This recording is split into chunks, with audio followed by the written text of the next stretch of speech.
योगी की एंट्री और शाह की रणनीति से ममता बनर्जी की बढ़ी टेंशन। पश्चिम बंगाल में बीजेपी ने उतारे अपने साइलेंट धुरंधर। ममता का देखकर दिमाग चकराया। अब बीजेपी ने बंगाल फतेह का फिक्स प्लान बनाया। इस बार होगी ऐसी धुआंधार बैटिंग जिसे देखकर ममता से लेकर कांग्रेस की भी हालत खराब हो जाएगी। पश्चिम बंगाल में इस बार कुछ ऐसा हो रहा है, चुनाव अभी भले ही दूर है लेकिन माहौल बन गया है।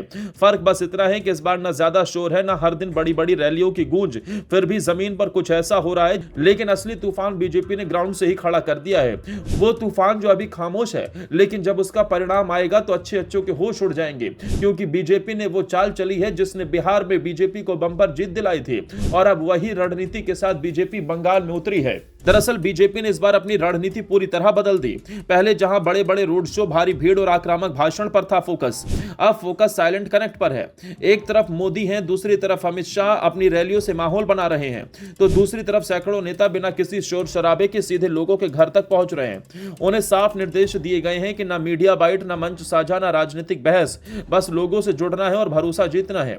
यही है बीजेपी की नई रणनीति, कम दिखो लेकिन ज्यादा असर डालो। सूत्रों के मुताबिक करीब 500 से ज्यादा प्रवासी नेताओं को बंगाल के अलग अलग इलाकों में तैनात किया गया। ये नेता गांवों में रह रहे हैं, स्थानीय लोगों के साथ समय बिता रहे हैं, उनके सुख दुख में शामिल हो रहे हैं। मतलब साफ है, ये सिर्फ चुनाव प्रचार नहीं बल्कि ग्राउंड लेवल पर पकड़ बनाने की कोशिश है। लेकिन इस रणनीति का सबसे बड़ा टारगेट क्या है? दरअसल बंगाल की राजनीति में एक नैरेटिव लंबे समय से हावी बन रहा है, बाहरी बनाम भीतरी, और इस नैरेटिव को सबसे मजबूती से खड़ा किया है मुख्यमंत्री ममता बनर्जी ने। उन्होंने बार बार बीजेपी को बाहरी पार्टी बताया और खुद को बंगाल की बेटी के रूप में पेश किया। इस नैरेटिव ने पिछली बार चुनाव में बड़ा असर भी डाला, लेकिन इस बार बीजेपी उसी नैरेटिव को तोड़ने के मिशन पर है। इसलिए प्रवासी नेताओं को निर्देश दिए गए हैं कि वो पूरी तरह लोकल लुक अपनाएं, स्थानीय भाषा बोले, स्थानीय रीति रिवाजों में शामिल हों और खुद को बाहरी नहीं बल्कि अपना साबित करें।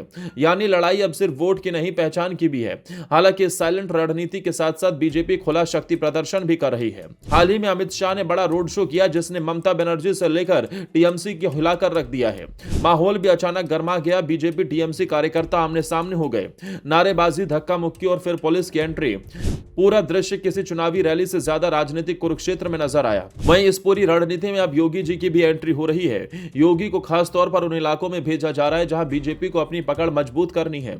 उनकी रैलियां सिर्फ भीड़ जुटाने के लिए नहीं होती बल्कि एक साफ संदेश देने के लिए होती हैं। उनकी आक्रामक शैली और सीधी बात बीजेपी के कोर वोटर को मजबूती से जोड़ने का काम करती है। यही वजह है कि इस बार उन्हें फ्रंट लाइन में रखा गया है। दूसरी तरफ ममता बनर्जी भी अलर्ट मोड पर हैं। टीएमसी की रणनीति साफ है, जमीन नहीं छोड़नी है और हर हाल में किला बचाना है। अगर पूरे परिदृश्य को देखें तो इस बार साफ है, बंगाल की राजनीति एक नए दौर में पहुंच चुकी है। यहां सिर्फ भाषण और भीड़ नहीं बल्कि साइलेंट स्ट्राइक और ओपन शो ऑफ पावर का कॉम्बिनेशन देखने को मिल रहा है। एक तरफ बीजेपी है जो अंदर ही अंदर जाल बुन रही है, दूसरी तरफ ममता बनर्जी अपने गढ़ को मजबूत करने में जुटी है।